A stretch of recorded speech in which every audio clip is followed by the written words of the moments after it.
Hey there. Welcome to the Eurostep, a Milwaukee Bucks podcast, proudly a part of the Blue Wire Podcast Network and GSPN. I am Ti Windisch, not joined as always by the basking in sunshine, Rohan Kadi. Rohan, enjoy your vacation. The content he's posting from said vacation has been excellent. So shout out to Rohan. I am joined by the audacious, and I mean that in a good way, Numac. Numac is known. How's it going, buddy? Doing well, Rohan. I hope you're enjoying the sunshine of the Caribbean. Redacted place. Let's That's not right. give too much away. Yeah. I didn't give too much. I just said a region. The Caribbean's a large place, my friend. That's true. But happy to fill in as best I can for the illustrious Rohan Kadi. I feel like you're probably just happy to talk about anything besides trying to figure out when Aaron Rodgers is going to come out of the darkness. So I won't even belabor the point. We can just get right to it. There's a lot of Bucks topics to cover. This Monday morning, as you listen to this, Sunday night, right after the end of Celtics-Knicks, as we record this, a game the Celtics actually lost. I mean, we're going to talk a lot of Bucks, but you and I both watched the ending of that game. We said, we'll record right after. There's like 4 minutes left when the Bucks-Wizards game ends. The Bucks beat the Wizards. Pretty ugly game, but a win is a win is a win. And they go to overtime twice. The Knicks do everything in their power to lose outside of Emmanuel quickly just being 51 minutes of glory. But Jason Tatum goes ice cold. Al Horford finally misses a three. Marcus Smart fouls out. The Celtics lose.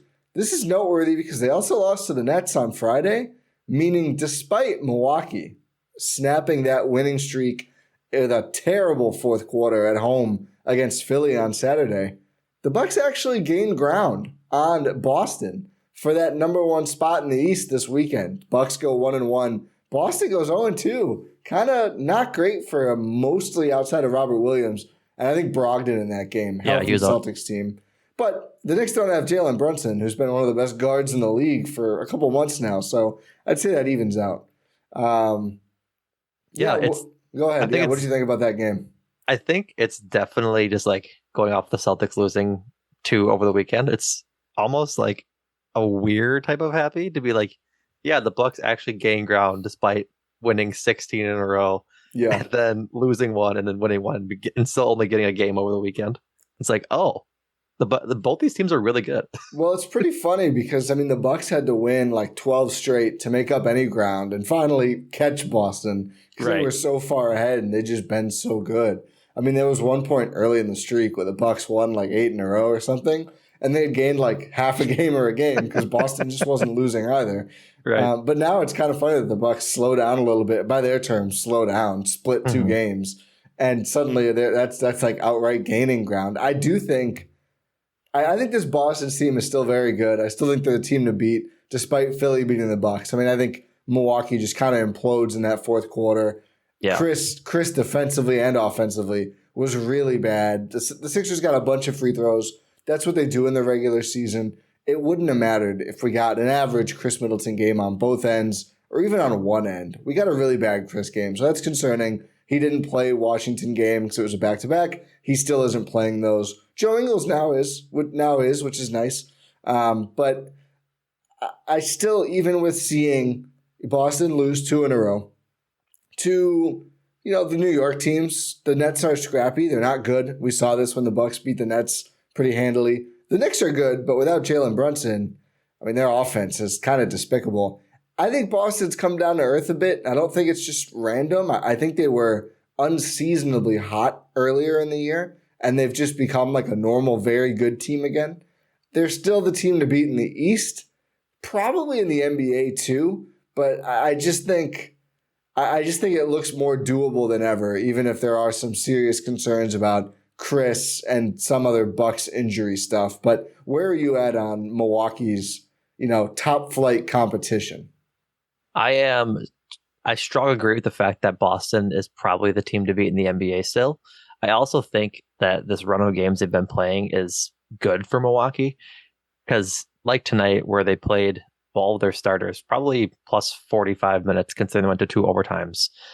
I think that they've had a lot of those games recently where Joe Mazzulla has been kind of on the Tibbs train of just running these guys into the ground for a few games and playing all these games that matter really late, and having to keep Jason Tatum and Jaylen Brown and Marcus Smart and Grant Williams all in there to play extended minutes. So I think, like you said, they've come down to earth.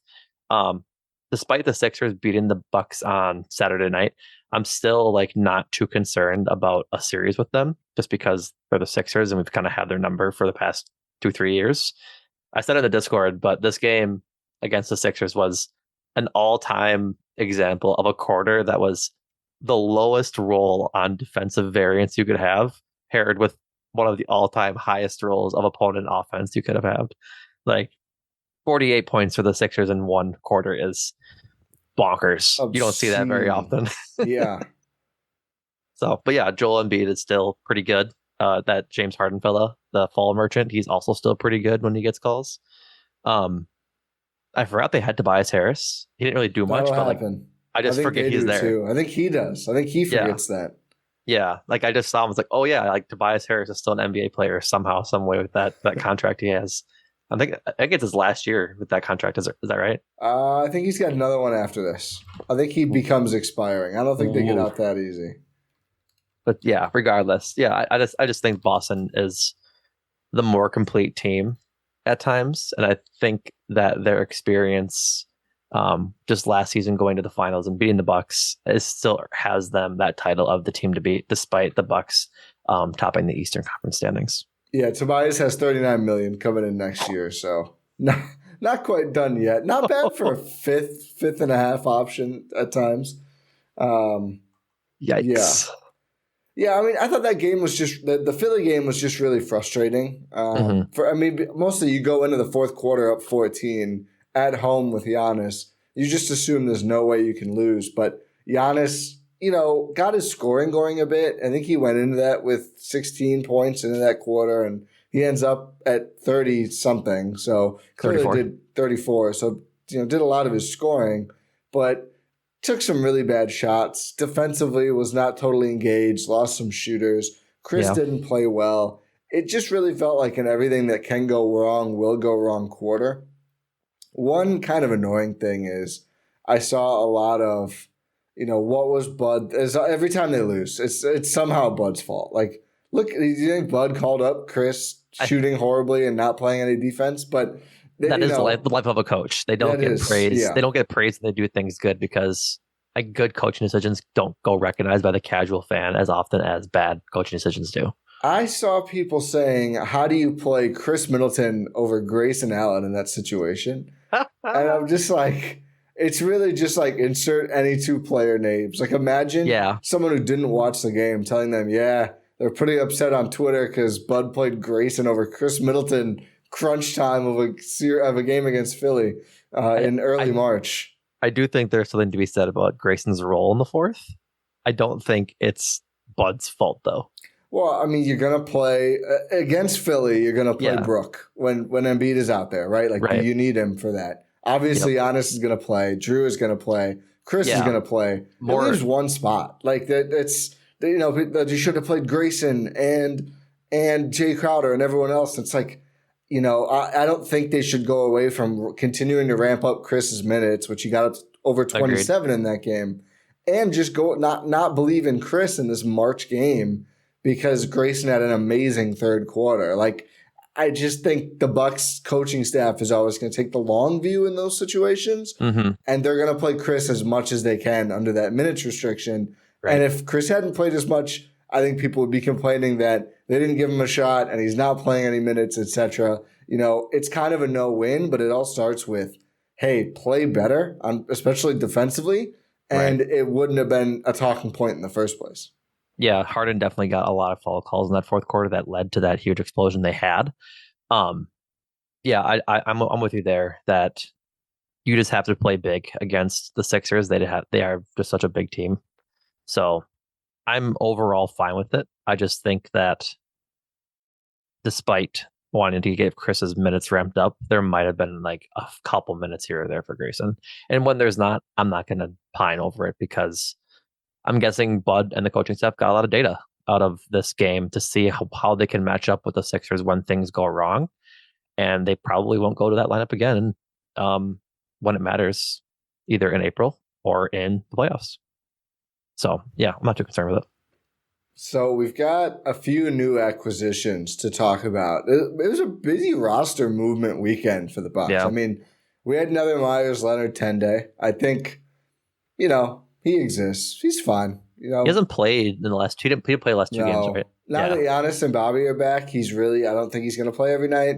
Which is just fine. Yeah, he's been fine depth. Shooting 43% from three. He is large. I think that's pretty much all they're looking. He doesn't seem actively unhappy. I think those are the three boxes they're looking to check for that third big spot. This is a while ago now, but Jay Crowder, we haven't talked to you about the Bucks. If anyone doesn't know, I didn't say it up top. Numac, if you can see it on YouTube in his background, if you're watching there, host of Talk of the Tundra, GSPN's Green Bay Packers podcast. We did joke about Aaron Rodgers, but we talked to you last time was before the season, I think. Yeah. Kevin Durant podcast we did with Rohan. We didn't have Kevin Durant yet, but we talked about him. What are your thoughts on Jay Crowder with these however many games he has played since 5 or 6 games, I believe, since he was acquired at the trade deadline? I've been really surprised with how well he's been playing and just being conditioned to play. Like there's been a lot of times, I'll play back up. I came into the trade thinking that he might be a little bit slow to get into rhythm with the team, and that was not the case whatsoever. He kind of has fit in just as well as he would have had he been like injured and been with the team all season long, kind of like Khris was and kind of like Jingles did when he joined. I think he's fit in quite well. He's a bit hot and cold at times. Like he had times against the Sixers where it was kind of like, what are you doing? And he had times against the Wizards tonight where I was kind of figuring out what he was doing. But overall, I think he's been an absolute plus. It's a testament to his work ethic and just overall tenacity as a player to be this ready, having not played for 3/4 of the season, and just a great piece for the Bucks to have moving forward and for the playoff stretch. Like I know that a lot of the discourse is Jay going to be that sort of PJ Tucker role and being the stout kind of a-hole offensive or defensively, which is a good thing that they need to have. But he makes veteran plays. He had a snazzy little behind the back pass on the baseline to Drew Holiday in the corner to hit a 3 tonight against Wizards. It's like, that's just a veteran play and something that they just need to have on the court in tough spots like they were tonight. Yeah, I certainly agree. I mean, I think defensively, he's just kind of immediately fit. I haven't really noticed many plays or sets where it looks like he doesn't know where what he's doing or where he should be. I just think he is a smart enough defender. I know there's some consternation about his minutes. He played about 13 against Philly, and then against Washington only played 14 and a half. I don't know how much of that is back-to-back conditioning versus just not wanting him to play as much. I'd be a little surprised if they just didn't have the minutes for him. I kind of feel like they're artificially keeping those lower. I would have liked to see him play more against Philly, especially, and against Harden. But again, it's, there's only so many minutes to go around, and Khris is just going to get his run. And I think that's the guy you'd look at, unless you want Pat to play less, which he hasn't played well. He's just got to start knocking down threes. I mean, he does. It's really that simple. NBA stats aren't updated yet for the game, but 34.6% going into the Washington game, and that's going to drop. So it's that simple. I still think eye test wise, I like what he's doing overall. I just think the shots need to fall. But for Crowder, I think those minutes will come back up. He's still averaging about 18 per game total. I think the thing with him is I want to see him worked in more offensively. It just feels like more than, I want to say, anyone on the team right now, really. He will just go a long time without touching the ball at all offensively. And it makes sense because he's a new acquisition and he's not a ball handler, right? They're not going to feed it to him to start possessions. But hopefully he can kind of figure out the rhythm more, how to move around Giannis more. Because when he does touch it, I mean, you mentioned the baseline pass to Drew. He's made some excellent entry passes. He's knocked down shots. He's gotten to the foul line. He's done a lot of good things. I just feel like they're probably not using him quite enough so far. So I'm hoping that that's something we see more as we get even closer to the playoffs, is Crowder touching the ball more often and playing more minutes as well. I think it was against the Magic that I remember this from because I was looking at the box score for the Sixers and it wasn't didn't reflect what I saw. But he does a really good job of being like sneaky good at mid range, where he just like will pump fake off of a three, drive the lane, and then get stuck, and then turn around and shoot a mid range jumper, and it just drops. Like I think that is something that the Bucks really value in the same way that Khris Middleton adds that value for the Bucks in like that mid range game. Crowder weirdly good for that in the games that I've watched with him since being traded over. One of the biggest things I think in general for this Bucks team and Jay Crowder being on it is he already has a feel of where to be on the 3-point line when Giannis drives. Like getting those kickouts from Giannis is a crucial part of being on this Bucks team, and he's already just has that veteran presence of knowing how to do it. Like that was a big part of Grayson's maturing into the offense, was finding out where to be. Yeah. Jay Crowder's been with the team for 7 games ish, and is already perfectly placed on a Giannis drive. 6 games. The 2 huge corner threes against Phoenix in his revenge game were great. Yep. He's had some big Bucks moments already, so really excited and confident we'll see more Crowder. I don't think they just plan to play him 13 minutes a game forever. I don't. No. I'll be interested to see. So the upcoming schedule, I had this pulled up for later, but I'll just share it now. Tuesday night against Orlando, in Orlando, 6 p.m. Central. Thursday night at home against the Nets. And then Saturday night in Golden State against the Warriors, where they're actually good when they play at home. And then they don't play until Monday, and then they have a back-to-back, Sacramento, Phoenix. So really tough 3-game, quick little Western Conference road trip there. But the next 3 games are all not back-to-backs. So I'm wondering, do we see more Crowder minutes in all of those games? Hopefully so. Hopefully we see Khris play all 3 of those and start to play even more minutes as well, because that obviously is going to be just, the defining thing of the Bucks season. I mean, there's not even that much to say about it. They need Khris Middleton. They're certainly going to try and insulate themselves and play as well as they can without him, because they keep having to. And I don't know. I don't even want to say what they could or couldn't do with or without Khris, but I think it's clear to say, despite anything else, to play at their absolute best, they need Khris Middleton, the way this team is built. 1,000%. So hopefully he can get healthy. What do you think? You think he should keep coming off the bench? Is he a bench player, Numac? No, absolutely not. He's one of the best players in the NBA when he's healthy and conditioned. And so, no, please start him when he's ready. Just to be clear, because people say, then why aren't they? They like him better off the bench. They've said it. Like, there's things like the Bucks say, and people just either don't read or don't listen. They like him to close quarters when he's playing. Yeah. And if he starts and plays the first 6 minutes or whatever, that just makes it much harder to do. So they want him for the most important times. When he's ready to play 30 minutes, he'll play both. And hopefully, again, he played 27 against Philly. Hopefully he's not that far off and can begin starting again. Maybe that'll happen this week. Who knows? I have no idea. It sure would be nice, though.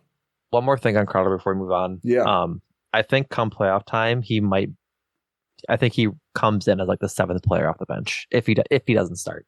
The seventh man overall. Yes, sorry, the second man off the bench, 7th player overall. Yeah. Like I could see them going big and playing him at like the 3 and like going Drew, Khris, Jay, Giannis, and Brooke, and just going huge and big FU defensively. Yeah, which would be a lot of fun. But I ultimately think that's kind of where they're trending towards, and that if Pat continues playing like he is and doesn't really improve, I could see Jay Crowder easily coming off the bench for Pat Connaughton. Yeah, I mean, it wouldn't shock me right now. I mean, just Crowder is the better defender, so if the offense is going to be close, it does just put Pat in a little more precarious spot. I think there's going to be minutes for both of them in any series, because just switchable wings who can hit threes, you can't have enough. Pat's just got to, again, as we said, start hitting the threes again. I think that if Crowder starts, because I just think Khris will end up getting there by the time the playoffs start. That just feels like that's been their plan all along. I think it all depends on how Grayson Allen plays. And Grayson has played very well, really all season. I think has been my most improved Buck. I put this in the Discord. If you've not joined, go to gspn.info. Join the GSPN Discord. We're talking Bucks. We're talking Brewers. We're talking Packers and darkness retreats in there. So sign up. But people put forward Javon Carter, which I said, okay, fair. I think Javon is up there. Drew Holiday, He's improved. He's already so damn good, though. And Brook Lopez. I was going to say that's an interesting one. That's an interesting one. I think there's an argument for Brook or Grayson. Yeah. Because, like, Brook has been just otherworldly this year. But for Grayson, he has, for sure. The way he moves physically, like, he looks 10 years younger versus the last couple of years. But the thing was, he was already, like, a DPOY level player those last 2 years, and already a guy I trusted in the playoffs. I think maybe the better way to put it is, like, the trust factor. I don't think anyone has improved more in that than Grayson. And I'm still not like, lock, stock, and barrel. He's ready to play to close out against Boston. I don't think he ever will be. Agreed. But I think he could play in that series now. The way he's looked against good teams defensively, I think has just been more physical on both ends. He's really impressed me. I need to see it. I'm always going to need to see it after what happened last playoffs. But I do also buy Grayson Allen, Stan, Rohan Kadi's argument that if Khris is healthy, he's going to look a lot better by default just because he needs to do less. I think the argument for like best overall or most improved player since the season started is like the argument for Brook and Grayson is different. Yeah. The last time we saw Grayson before the season, it was bad. It was bad news bears, right? Yeah. And since then, he's played a lot better and kind of how we expected him to play when we acquired him, when the Bucks acquired him, I should say. For Brook, it's been you're a mid-30s big coming off of back surgery, and you look like you're in your spry mid-20s. Yeah, like I think that's just the difference. It's different expectations of what we expected from both players, and both have exceeded for the third time in the sentence our expectations this season. So that's go ahead. Third leading scorer on the Bucks, averaging nearly 2.5 blocks per game. 38% from three on nearly 5 attempts per game. Yeah. Brook has been, really ridiculously good. Steve Novak on the Bucks broadcast. I don't want to know. Said Drew is having a career year shooting the three. And I stopped in my tracks because I check all the time. Like percentage-wise, I know it's not true. Because ironically, it's his worst shooting year since he's been a Buck for a regular season 3-point percentage. But he then goes, the most makes he's ever averaged per game. And I was just like, that's how no one defines. Nobody talks about that. The funny thing is, I think he's right in a roundabout way. But I do think like I buy his threes more because he is shooting them more. And even though the percentage is lower, like it just feels realer. But they look better. They look a lot better. The way he put it, though, is so funny to me. Like that is just... Yeah. Whatever. I agree with him on the point. I just think the way he said it is bad. Whatever. Disregard.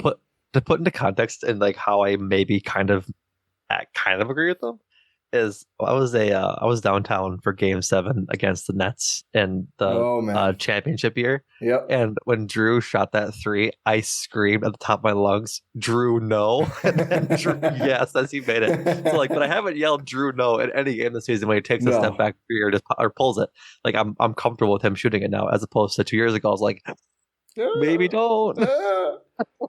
Yeah, I mean it's sad in how it's happened, but it's delightful just on the Drew Holiday side that he has pretty clearly said, okay, I'll be the second best guy because Khris has not been close. And Brooks had a great season, but again, Khris hasn't been close because he hasn't been given the opportunity. Yeah, well, he hasn't been able to play. Right. Exactly. Yeah. I had a little mini argument with someone today in Discord that that Khris was not as good as Brook or something about contract. It was dumb. It's like, well, Khris hasn't been as good as Brook this year because Khris hasn't played this year. Yeah. Like exactly. I mean, when he's played, he hasn't been great, but it's been all these starts and stops. It's been so complicated. He's had some vintage Khris moments. He is shooting 29% from three. I mean, that's, Pat needs to shoot better. That's important. Again, the Khris staying on the court and playing more to usual Khris it's such a bummer of a talking point because there's only so many ways you can cross your fingers and grab a rabbit's foot. I thought that was disgusting, by the way. Rabbit's feet? Yeah. You carry around the foot of an animal for a luck. That should bring you the opposite of luck. Yeah. Like I'm guessing the historical context of it is pretty gross, but if you buy a rabbit's foot today, The rabbit's foot today is not a rabbit's foot. I thought it was when I was a kid. I remember there was one in the little house. Neon pink ones. No, it was white, but obviously it couldn't have been real. I mean, that'd be pretty disgusting. To give to a child, yeah. Yeah. It was the 90s. Things were different. That is very true. Grunge was pretty awesome. Yeah. 18 games left in the season. I think I'm looking at the schedule here. By the end of March, they have 4 games in 5 days. After a 4-game road, it's a rough stretch of games that ends with Boston at home. Yeah. I don't think Khris should play that back-to-back against Boston. Probably should just sit against the Pacers and play against Boston. But I think if Khris isn't hitting his normal clip of shots from 3 and is from the field in general by then, I think by that point it might be time to be like, hey, what's going on, Khris? Like I'm giving him the biggest benefit of the doubt until he's starting. But if he's not starting until or by that 4-game road stretch in late March, and even then by the beginning of April, it might be worth concern that he's not progressing as fast as we need him to be ready for the playoff push. Here is my totally uninformed, non-medical expert opinion on when he should be starting by. I'm going to say either the Raptors or the Spurs game. As we look at the schedule. 19th and 22nd? Yes, because the 2 games this week, then the 3 games on the West Coast, 2 of which are back-to-back. 1 day off, home against Pacers on next Thursday. Then 2 full days off. Then Sunday against Toronto at home. Then 2 more days off, Spurs at home. Mm-hmm. All that time off, 2 bad teams. I would hope by then you can get him back into the starting lineup. If he's at 27-ish now, right. Get him up to 28, 29, and he'll probably play. There's only 1 back-to-back in this preceding stretch, so he should play like 4 or 5 of these games before then. I would hope he's able to start by then because that's still more acclimation and adjusting, and I would like to get in some reps against some of these worst teams before you go play Utah in Utah. Then second night of the viewers, Segi Baba in Denver, which I'm just sure one of the teams is going to punt that game, which makes me sad. Yeah. Then, as you mentioned, the hell stretch, one game off in Detroit. It's not that hellish. And then I think the hell stretch is just that road trip. Utah on the 24th, Denver on the 25th, Monday in Detroit on the 27th, and Wednesday at Indiana. Yeah, and then I think that's just a rough stretch for Boston. Yeah. And then you get, 1 day off or 2 days off before the Sixers? How many days are in March? According to the counting, 2 or 31. Because I was going to say more than 2. Because Thursday is the 30th, Friday be the 31st. Yeah. First is Saturday, second is Sunday. So they get a couple days off before the Sixers rematch, and then Wizards, Bulls back-to-back, then Grizzlies, then Raptors, away game at noon is their last game of the season. Yeah. They do end the stretch of this. Like, they do end the season pretty good, I'd say. Like, between Detroit, starting with Detroit, all the way to the end of the season, they play like 3 quality teams: Detroit, Indiana, Boston, Philly, Wizards, Bulls, Grizzlies, and Toronto. Depending on where the Grizzlies are, they might just sit that game too. Yeah. So they're the Bucks, and so I'm not too concerned about the end of the schedule. It actually could work out quite well if they're still trying to get Khris warmed up for the playoffs. I mean, you look at from that perspective for sure. I think from seeding wise, with a game against Denver and a game against Boston, really, I mean, it's obviously whenever you're in first, you control your own destiny. But Milwaukee, really, assuming those teams don't go on insane tears, they'll have opportunities to give themselves extra cushion and I believe tiebreakers.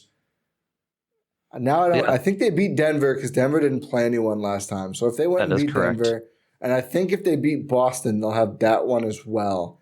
I think it's the 3rd game, and they split the first 2 because one Boston didn't play anyone, and it was still really close. So if you take the tiebreakers, that basically whatever your lead is, you can add another game onto it. So really big opportunities. It sucks that both of them are Segi Baba. So I would hope we see. Even if you end up losing, because it's not easy to win in Utah, I hope we get to see some lessened minutes and some guys off against the Jazz and certainly against the Pacers, just because I like these opportunities to test yourselves, and it's a big standings opportunity to play Denver and to play Boston in late March. Both of those games are. For what it's worth, the rest of the season schedule is pretty, I guess, average to easy. Yeah. The West Coast road trip is tough considering all three teams are playoff teams. But then Orlando and Brooklyn are the next two teams. Then, like you said, after the West Coast trip, it's Indy, Toronto, San Antonio. Utah will be tough. But then, like we said, that end of the season with 6 games, 7 games against, 5 games against kind of middling teams, and then 2 harder games. They have a mix of hard games and a mix of easy games. I don't think there'll be any average games in there, essentially. They're not playing the Hawks.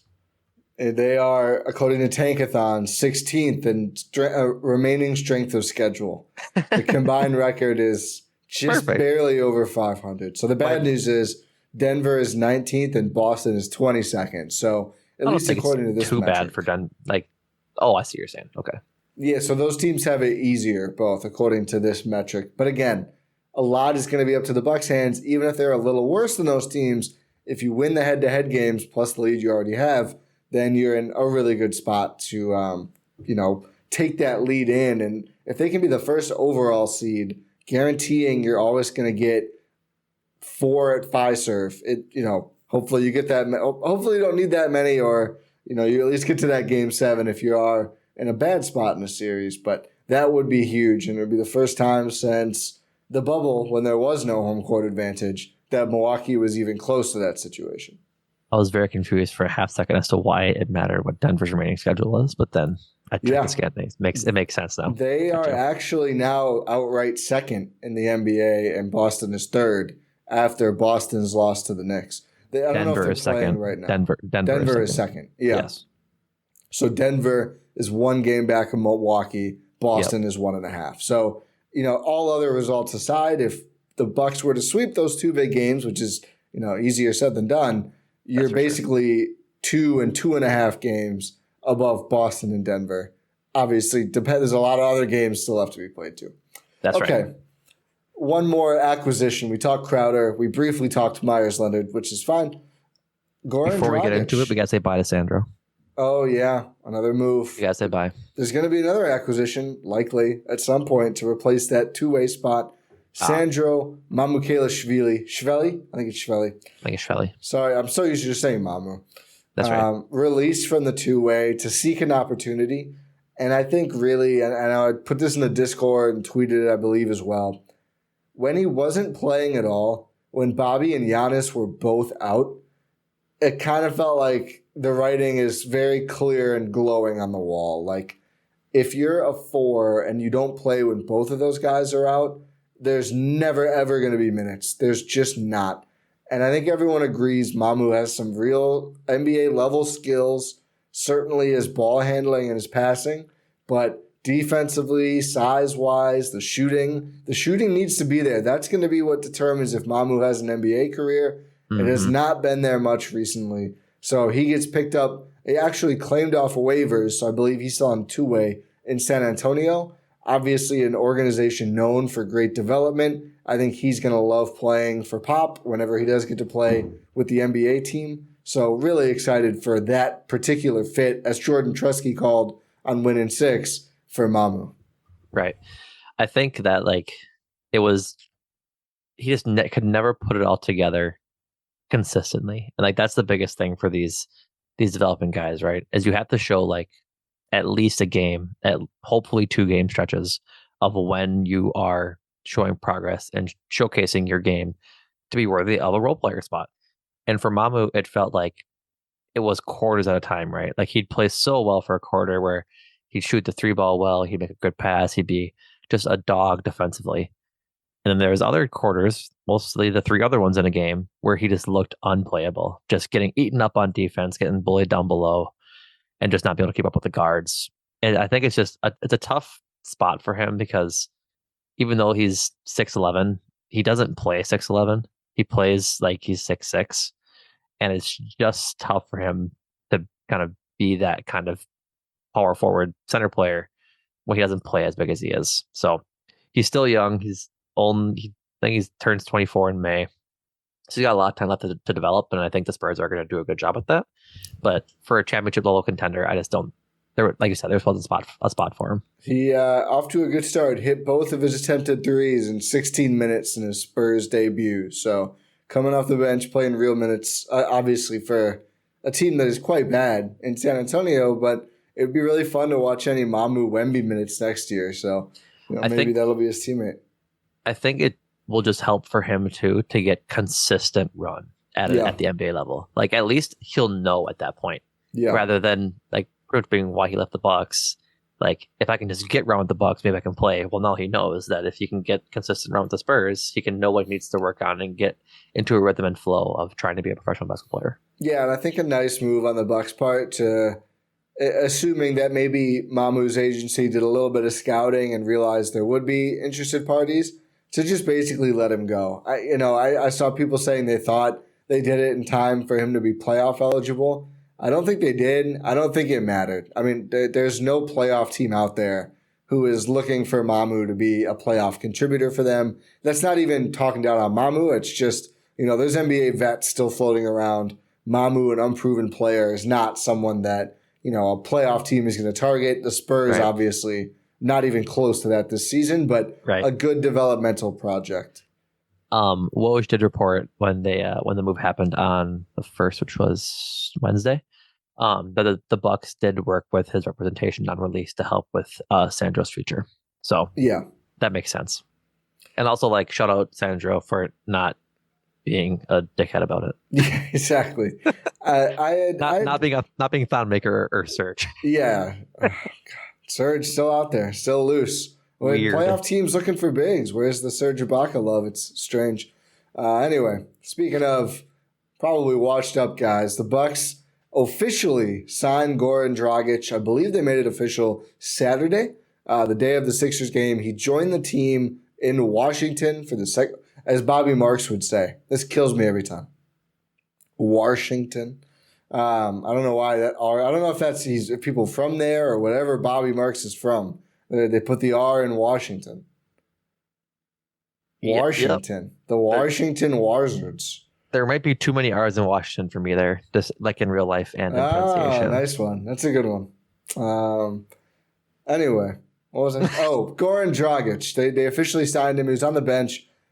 I think that on the one hand, and I was a little pessimistic about this and kind of still am, I just don't think he should take minutes away from Javon Carter, who is playing excellent and was excellent against Washington.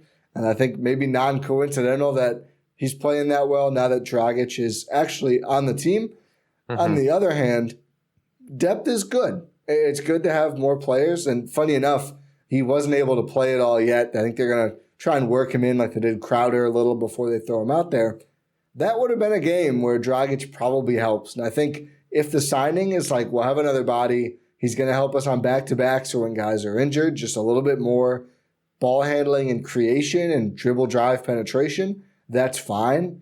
It's all about role. So I'm going to be fascinated to see, when he speaks at length to the media and what he says his mindset is. I'm sure he will be asked.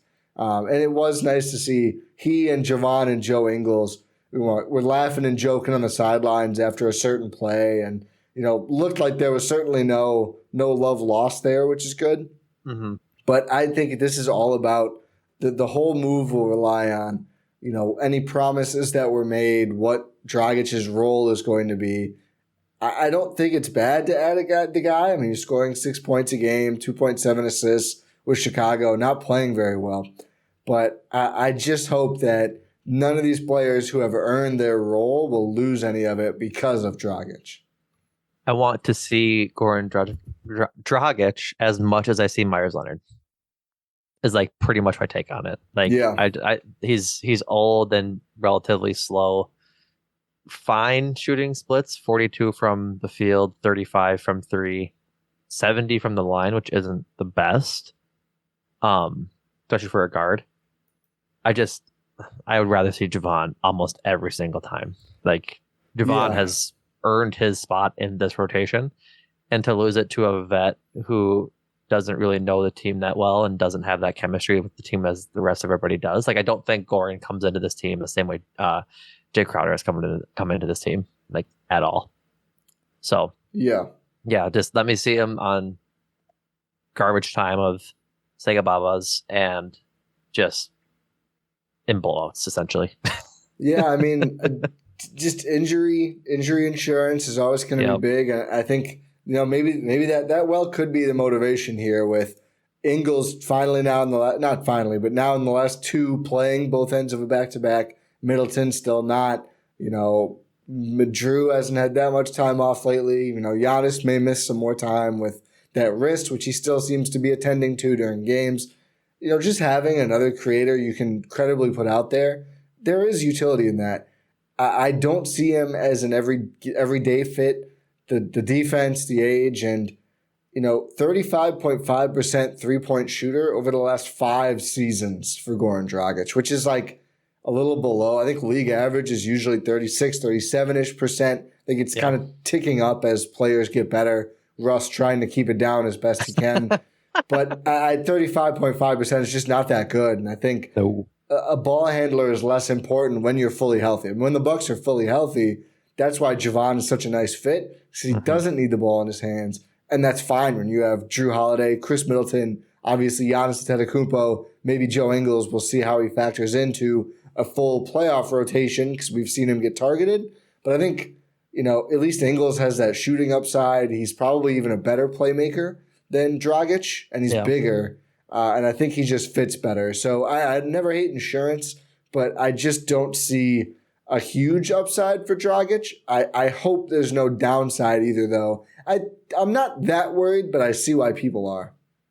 I agree with you. I don't think I should be worried, but the second I don't think I should be, then Dragic will get the Jeff Teague treatment from Bud, and I'll be quite upset. I mean, if he does the Jeff Teague role, that's fine by me. He got him where they needed to go. He got an A on the group. Jeff Teague undersold his contributions. I'll say that. That game against Atlanta, and then he just disappears. I'll let you make that argument. He just disappears after that. That's fine. If that's going to be Dragic, that is totally. If it means they win the title, so that works. I forget where I saw it. It might have been Discord, it might have been Twitter. I think the signing, if anything, if he does end up having a significant role in this team, allows the Bucks to have a backup point guard with Javon on the floor and not have to do those point guard duties. Like the bench unit being Dragic, Javon, either Crowder, Jingles, Pat, and then one of those three along with Bobby, or two of those three along with Bobby. I see the vision again. I think the utility is going to be limited when all the ball handlers are healthy. But the one thing Javon I'd say is not good at point guard wise, he has a good handle, he has a good shot, not a great distributor all the time. He's made some nice passes, but I think sometimes he holds the ball too much. I think that is what Dragic could probably be the upgrade on. Also, just getting to the rim. I mean, I haven't looked at his rim numbers specifically this year. They'll probably go up significantly, just going from Bulls spacing, which is non-existent, to Bucks spacing. But Javon, not always a great finisher because he is so small and not as good of a distributor. So that's what Dragic could add theoretically. But again, I think when the team is fully optimized, those things just aren't going to be all that necessary.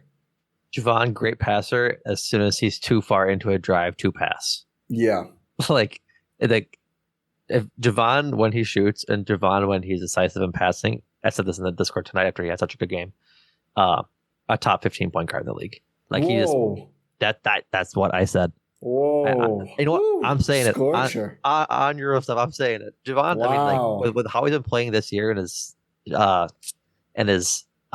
efficiency from three, when he's on, he is damn good. This is scorching. Wow. It probably is scorching, but like, he's shooting at such a good clip from three, and is also a dog on defense. And like, he has such a good midi game when he's pretty much in heat check mode, essentially. Like, when he's in, like, basically Carmelo ball is what I'm gonna call it. Like, he's like when I'm taking the ball, I'm just doing my thing. How many more NBA greats can we work into this? Too many. I just think he does a really good job in letting him play his own game. The problem comes is when he's not confident in his game. Yeah. And he drives real hard to the basket, realizes he could not get the shot off, jumps in like 360s or 270s to try and whip a pass somewhere. And it's just like, I would wish you just go up with that and try and draw a foul, or just go up in general, because that's or where, just take the jumper. That too. He's the one guy I don't mind when he takes an 11-foot jumper versus going to the rim, because he just happens to be vertically challenged, and I may not believe he is ethical Chris Paul like you do, but I do think a good player. I just not enough of a distributor probably to rank that highly among point guards, but. Then I'll put it this way: he'll like a top 20 shooting guard then. All right, you heard it here first from Numac, and not me. I don't want to get lumped into this one. Either top 15 point guard or top 20 shooting guard. Both. Top 35 guard. Like the top part of Javon Carter is that player. Yeah. I mean, you probably say that for a lot of guys. So maybe it's not that out there. The absolute best of Corey Brewer is 50 points per game. So one of the best players of all time. I don't know how you watch the game. I watch it 100% legally. I am a law-abiding citizen. Yeah. The Wizards still employ Taj Gibson. I didn't know he still played basketball. Yeah, he's chilling. He's vibing, and that's a horrible team to vibe on. It's such like a classic. It's a classic franchise to end up with 38 or whatever year old Taj Gibson is the Washington Wizards. I'm gonna ban you from putting the R in that city name. You bring it up with Bobby Marks. It lives rent free in my head. I can't stop thinking about it. Bobby Marks' name is probably Bobby Max, but he just says Marks for no reason. Borby Marks. Borby Max. Last thing on Dragic that I've got is I'm excited to see him play. I mean, it's always exciting when they add someone. I'm not going to assume the worst until we see it. That's generally been my stance on all Bucks things this year. And, it saved me from a lot of chicken little meltdowns that Twitter has indulged in. So I'm glad that that's been my stance. It's a big spending move to bring in a 15th player with this much time left. The Bucks were hitting their roster quota. You have to be at least 14. You can't be at 13 or less for 2 weeks at a time ever. That's a CBA thing. You can't have a limited roster, or, Donald Sterling would have had like 9 guys for half the year or whatever, which is obviously bad for NBA players having jobs. There's only so many opportunities. They could have just kept going with Leonard on 10 days for a while, signed one rest of season contract later, and then had 14 till the end. That's totally fine. You can have 14 or 15, not counting the 2 ways. They signed Dragic pretty aggressively, with I think 18 or so, or 19, or however many games left in the season. 18. And 18. Well, when they signed him, it was 19. Yeah. And they still are bringing back Myers for another deal, just to, as you said, probably not play unless Giannis or Bobby or someone does sit out for a game. It's not entirely indicative of anything, I think, but it is nice to see with, new Papa Haslam coming in here. Don't call him that. He's all of our Papas now. Both of them. They're our Papas. I've been told by Twitter we need to embrace. I will be embracing no billionaires and no Papas. Yeah, that's fair. But now that the Haslams are in, it's nice to see a little tongue-in-cheek Papa there. A tongue-in-cheek better than tongue-on-boot, but the spending is still there. So it's nice to see that, right? I think since the offseason, the Bucks have spent pretty much as aggressively as possible, and they're pretty much right back there. They're using every spending vehicle they can. So nice to see. I mean, as they go for a championship, it seems like John Horst is not hamstrung at all by an upper spending limit, which we don't know, but we know has not always been the case. Yeah, besides the Papas thing, besides the billionaires thing, besides all the tongue stuff, I would agree that it's nice to see them being proactive or being willing to spend money. While you're here, I mean, got to get your Packers thoughts before we wrap up here. Everyone go listen to Talk of the Tundra. Not even Rodgers, but How excited are you for the draft? Because for me, it seems like, whether they're going to have an extra pick or move up or not, it does seem like a pretty exciting opportunity for, a Green Bay team that usually is picking near the bottom of the first round because they're always so damn good. That's not the case already. And maybe they'll be, somewhere in the top 10, maybe not. Who knows? Not anymore. Yeah, Sadly. Who knows? Yeah, it's NFL is going crazy lately with the transactions.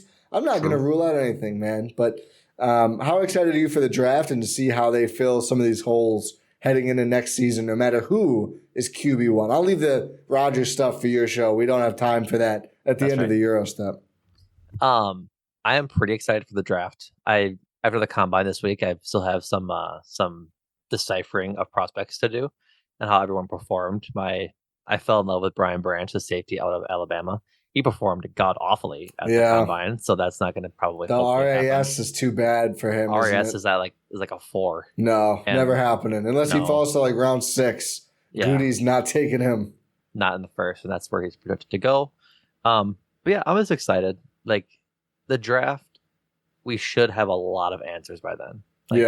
I talked on Tundra last week that I think something happens this week with Aaron Rodgers and his decision because it's a down week of news.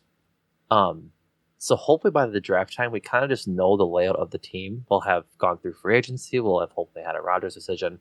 So it would really just like start the true off season off with a good note, just to get all these guys drafted in with the team. Like, do they go wide receiver first round? I've seen that mocked.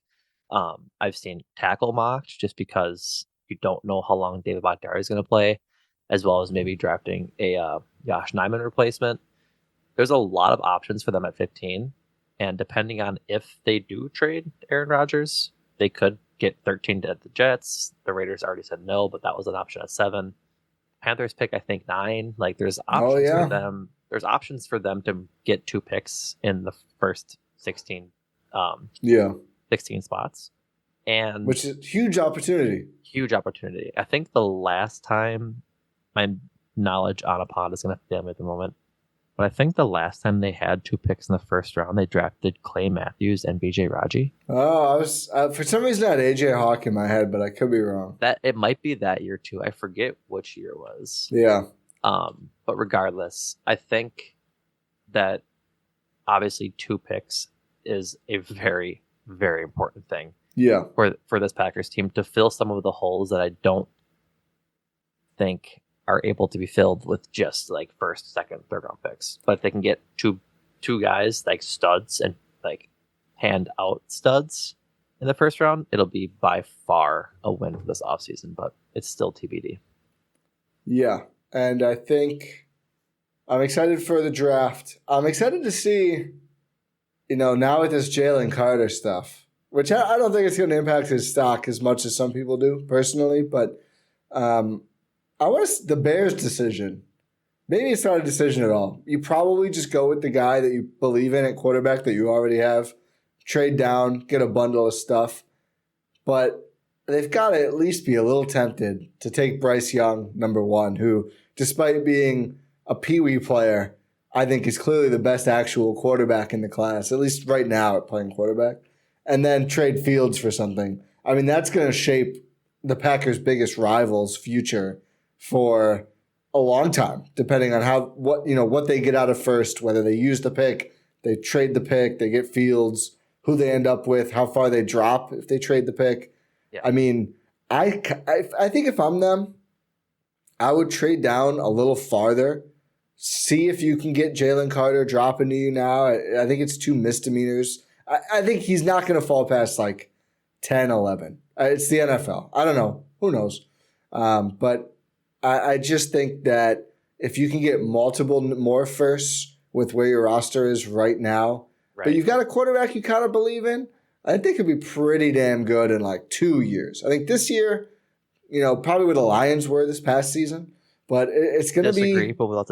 Disagree, but that's for a different time. I'm saying if they crush their picks right now and just... I assume they'll just use some of the cap space on long-term deals just because they'll have a ton. So they could have a much different roster coming into this next season. But they are the Bears, so they'll probably bungle it.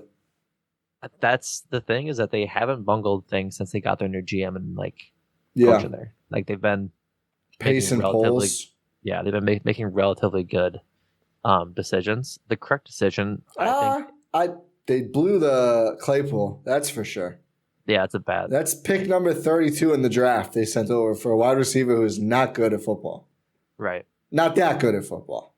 Correct.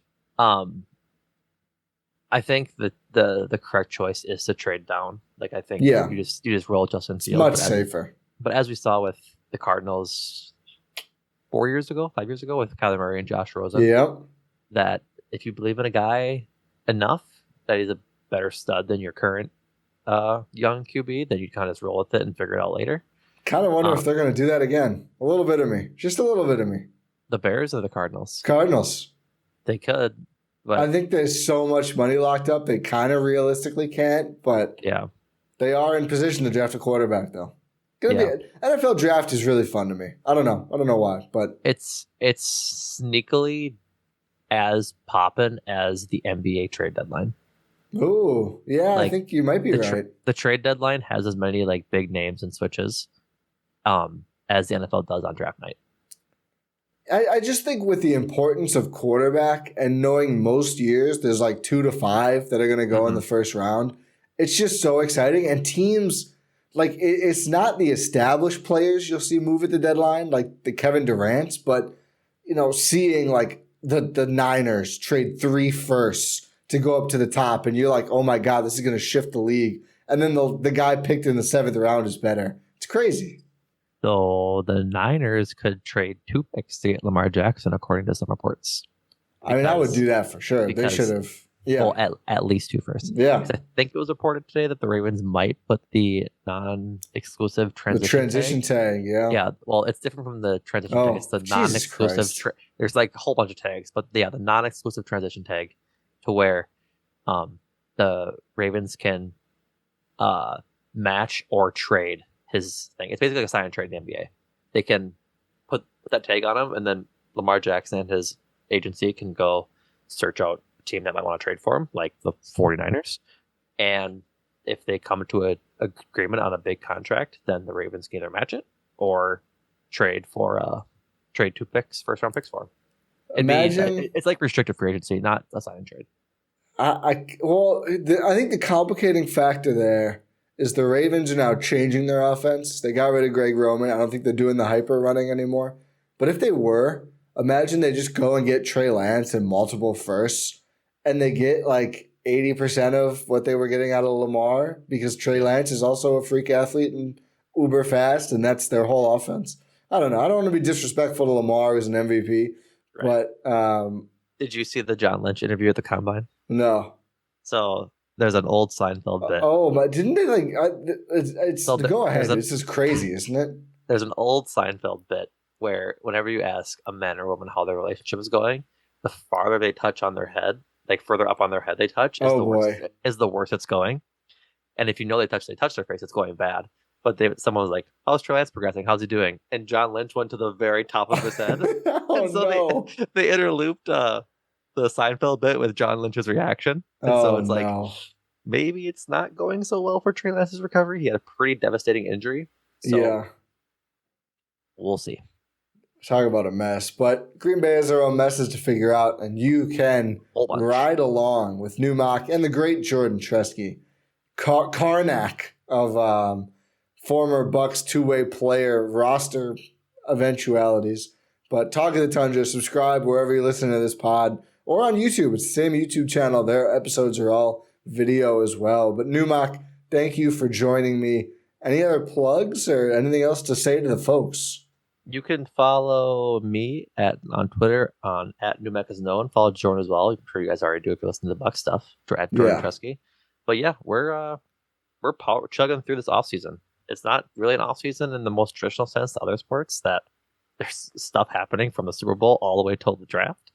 And then the actual offseason is end of April, May, June, and then you start to get the training camp. So we got a lot of good content over on the Talk of Tundra feed. So come check us out. We would appreciate it. Definitely do that. Follow Numac. You can also find the Twitter links and everything else, gspn.info. Follow me. Follow the pod. Thank you for listening. And Repod.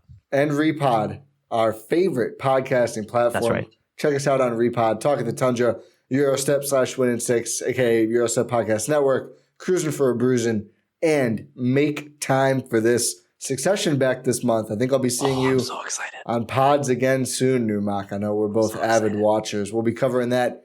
Adam and Andrew do a bunch of films.